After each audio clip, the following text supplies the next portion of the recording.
Hello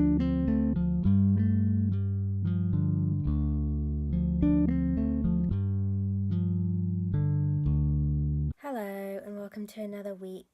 I'm going to be honest, today has been really bad and I could try and dress it up and say, well, it's not been that terrible, but actually it has been really terrible. I think I was lulled into a false sense of security yesterday when my stomach was better, because today my stomach has been so bad. And actually it was more the combination of the fact that my stomach was terrible and I was in a huge amount of pain, and those two things together were just horrendous. All I wanted to do was just lie in bed with heat pads all around me and just doze away the day. But I couldn't lie down because when my stomach and bloating are really, really bad, I have to sit up. So I'm able to get the trapped air out by burping. I know this is disgusting and this might be TMI for some people, and I'm sorry, but it is honestly one of my worst symptoms, or the worst symptom today.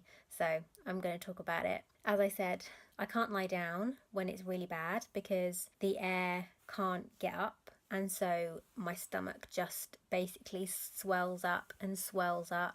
It's horrendously painful and I feel like I'm going to be sick at any moment. But of course, sitting out for long periods of time brings its own problems because of my POTS. From about 8:30 onwards, I was sitting up constantly until about 2 p.m. And by 2 p.m, I had such bad tachycardia because I'd been sitting up for so long. I was absolutely exhausted. I couldn't hold my head up. I was so tired. On top of that, I had a huge amount of pain. I couldn't lie on the heat pad in the way that I needed because I needed to sit up, so my pain wasn't getting any better. And on top of that, I can't drink as much as I need to keep my POTS symptoms as under control as I'm able to, because the more I eat and the more I drink, the worse my GI symptoms are. Even drinking makes it really bad. So all in all, today has just been a perfect storm of shit.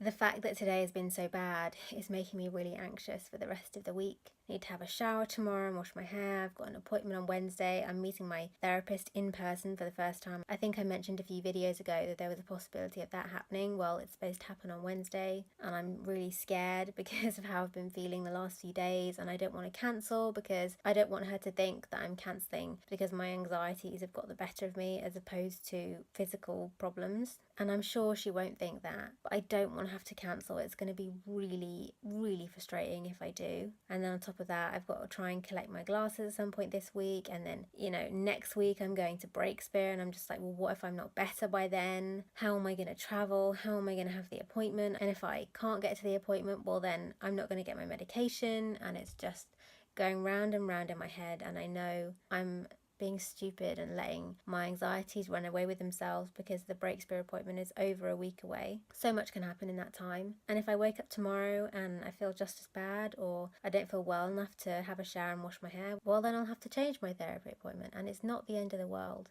And I need to try and remember those things, but it's so hard to do that when you're so fatigued and feeling so ill. You just lose all perspective on everything, or I do anyway. I don't know how it works for everyone else.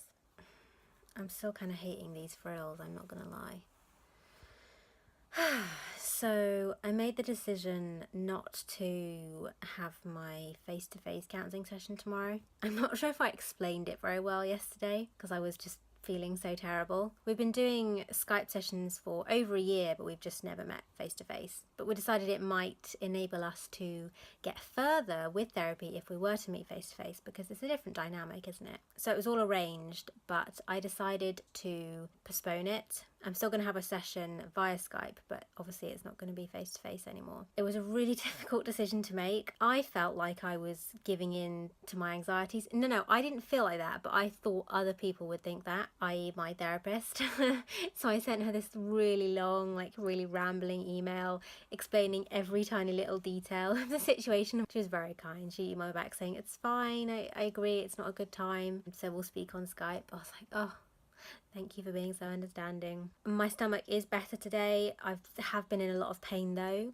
I could do it maybe at a push, but then because in a week's time I'm going to Breakspear, I need to put a lot of energy into mentally preparing myself for that, and also physically preparing, like writing notes, getting documents and stuff together that I want to take, making lists of questions. That's going to take a lot of energy. I just don't think my body could cope with the added physical and emotional stress that going somewhere for the first time would entail. It's just too much.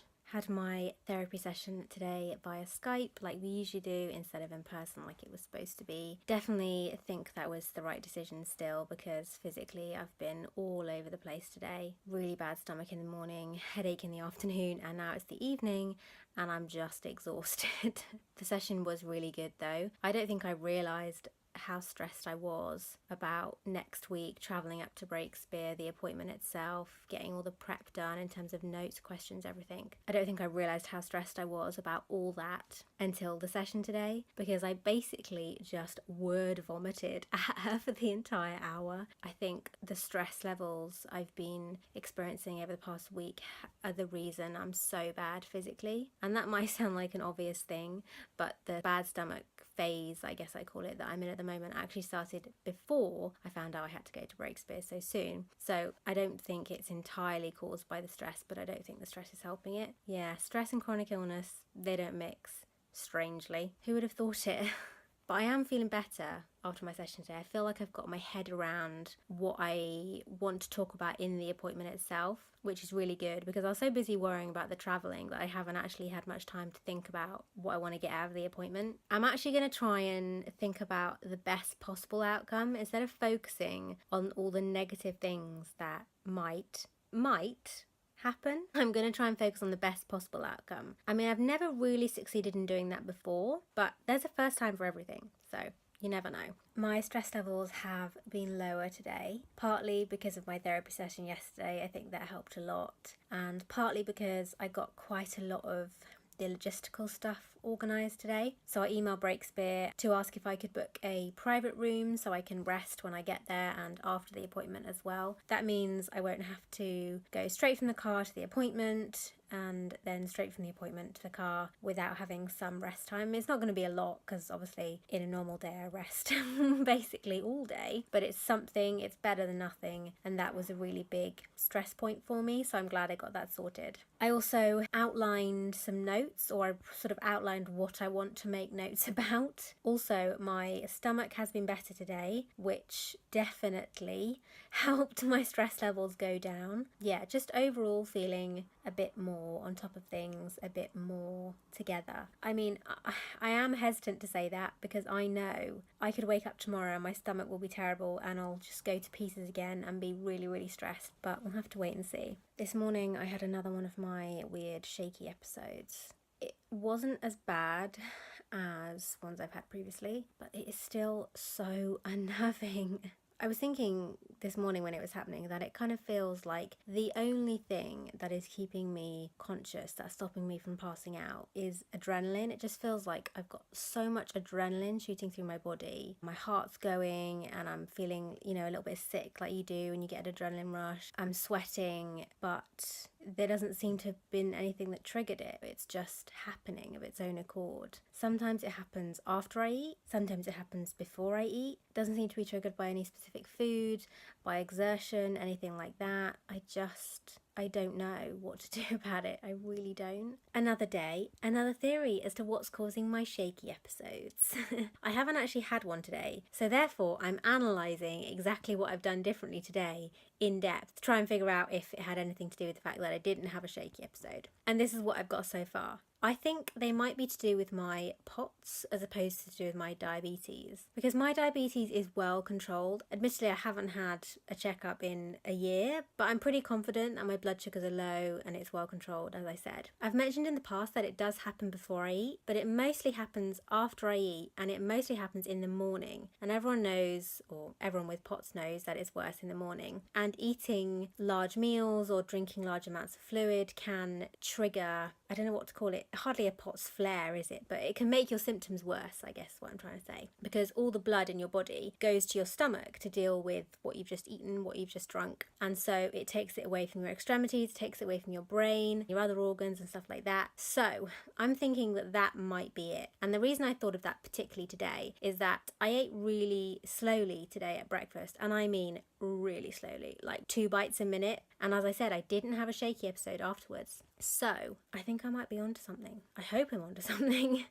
Seeing as I haven't had a shaky episode today, it's actually been a pretty good one. I have had a bit of a bad headache off and on all day. Again, it's the weather, the pressure is still really low, the humidity is still really high, and I'm still really struggling with it. Actually, that's another thing. The pressure has been low and the humidity has been high the past couple of weeks, and the shaky episodes have definitely been worse during that time. So that's another indicator that it might be to do with my POTS. It's been really hot here today. It's been around 25 degrees centigrade, and I'm sure it's warmer than that in my bedroom. My bedroom's like a sauna in the summer because I have a south-facing window. It gets the sun all day, it gets very, very hot. So I've been struggling with that because anytime it gets even slightly warm, my POTS goes a bit crazy. Although I have to admit, I have been quite disappointed with how bad I've been feeling today in terms of that. I was hoping now I'm on not 1 but 2 medications for it, it might have got slightly better, because it was this time last year that it got really, really bad. It's supposed to be pretty hot for most of next week, so that adds another layer of worry into my trip to Breaksville next Wednesday, because of course if it's really hot, well, how will my POTS manage with that? On top of my stomach and my fatigue and my just general anxiety. Yeah, it's gonna be an interesting week next week. It's a very big week and a very important one, and I just really hope that my body plays ball and behaves itself as much as it ever does. If it doesn't, I think it's going to be pretty difficult. But that is for the next video, because today is the end of another week, and so it's the end of another video. I hope you've enjoyed it. Thank you for watching, and I'll see you again next week. Bye.